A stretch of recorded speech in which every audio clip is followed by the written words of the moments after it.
Here I am, I'm a son visiting the father, and the father is giving me permission to commit a murder. My name is Robert Borelli, and this is my story.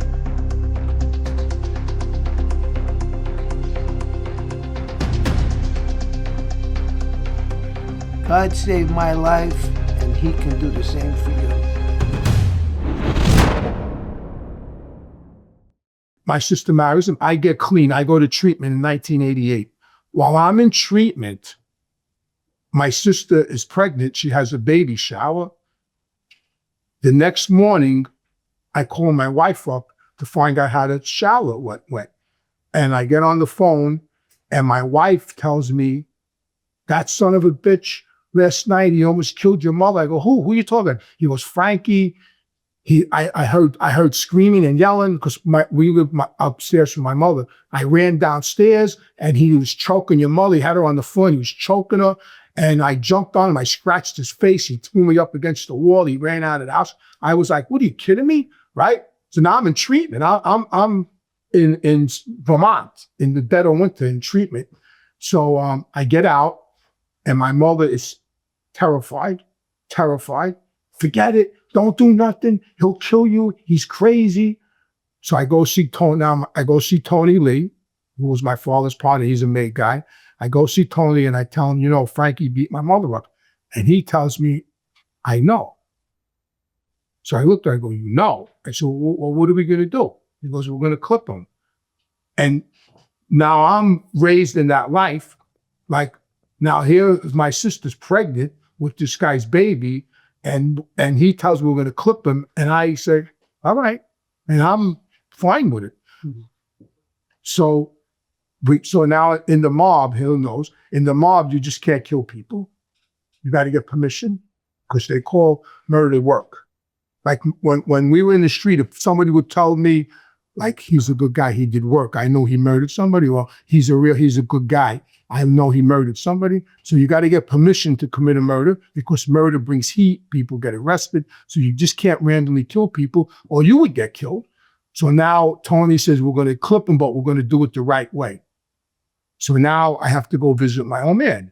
So I go to visit my old man in the prison. He's in Virginia with Letty in Petersburg, Virginia. Because now they all made up. Mickey made up. They all made up. My father and all of them made friends. We'll tell that story in a little while. So I go to the prison and I tell my father. Now you got to remember, guys like my father are egomaniacs. He'll tell you they're egomaniacs. I tell my father, Frankie beat mommy up. The first words out of my father's mouth was, what does he think, I'm dead? He made it all about him. What does he think, I'm dead? I go, listen, evidently he really don't give a shit about you or anybody because he beat mommy up. So I tell him, I said, we want to clip him. But she said, so he gives it. Now this is the mob. Here I am, I'm a son visiting the father, and the father is giving me permission to commit a murder. That's the mob mentality. And we're having a conversation like we're eating, over a cup of coffee. Oh yeah, we're going to go kill this guy. All right, yeah. And he goes, okay. And he gives me permission to commit the murder. I go back to Ozone Park and I tell Tony Lee, my father okayed it. Now we sent for John Gotti, who's a captain, because we got to get permission now from John. He's the boss. We sent for John Gotti and we tell Jeannie what happened, that we want to kill Frankie. He goes to John, who's the boss now. John loved my mother. For some reason, John Gotti loved my mother. And I had a good relationship with John. No matter how flawed I was, he always looked out for me. And Jeannie comes back and says, my brother okayed it. Now it's okay. Now my sister's still pregnant. She didn't get birth yet. So this is how could I say, this is how wonderful we are. So we decide we're not going to kill them till after the baby's born, because we don't want my sister to have a miscarriage or anything. That's how sick we are. So now we wait till my sister has the baby, and everything's planned already, how we're going to kill him. I'm going to pick him up. We're going to tell him the story about that, because he was a stick-up guy. We Tony had a safe house in South Ozone Park that had a lot of drug money in it, and he was going to go there and rob it, and we just wanted a piece, and we had everything set up. They were going to take him out on a boat, throw him in the Atlantic Ocean, and everything set up. So we wait till the christening. Now we're at my niece's christening, and he's there, and we're gonna kill this guy next week. And he's there, and we're laughing, taking pictures with him. I mean, this is how sick me and him became. We're taking pictures with him and laughing. And then the day comes, we're gonna kill him. I pick him, I go by my sister's house, I pick him up, he comes in my car, he had shorts on and a t-shirt and no socks and shoes, so I know he has no weapons on him or nothing.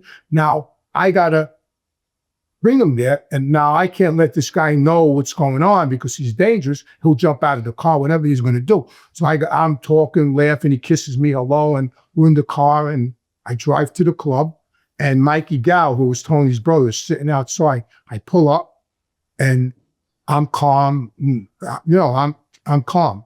I pull up and Mikey's outside the club and we get out of the car. Mikey, like we kissed before, Mikey shakes his hand and kisses him hello. And we walk in the club. And as I walk in the club, he's in front of me. I hear Mikey, because they locked the door from the outside. When I heard the door lock, that's when I got nervous. I got a little nervous. And they were sitting up at the counter and they had bagels and everything. And we went up to the counter and Tony made me and him bagels and we're eating bagels and drinking coffee and we're laughing and talking. And Tony Lee had a garden. Remember the garden he had in the back Cafe Liberty? He had a garden, tomatoes and everything. So we go in, so he says, come on, Frankie, let me give you some vegetables. And me, him, and Frankie go in the garden and he picks vegetables, Tony puts them in a paper bag and he hands Frankie a paper bag. And as we're walking back into the back of the club, Tony grabbed his arm and said, wait, I want to talk to you. And I kept walking. And when I got back to the bar, I gave Dominic, I said, Dominic, go. And Dominic grabbed the gun from under the counter and put it behind his back. And he went back there and he killed him and he shot him. And I looked in and I saw him laying on the floor. And then I worked in the number office and Tony said, okay, go to work, make out nothing happened. And I went to work and they took him, they put him in Dominic's truck and I went to work.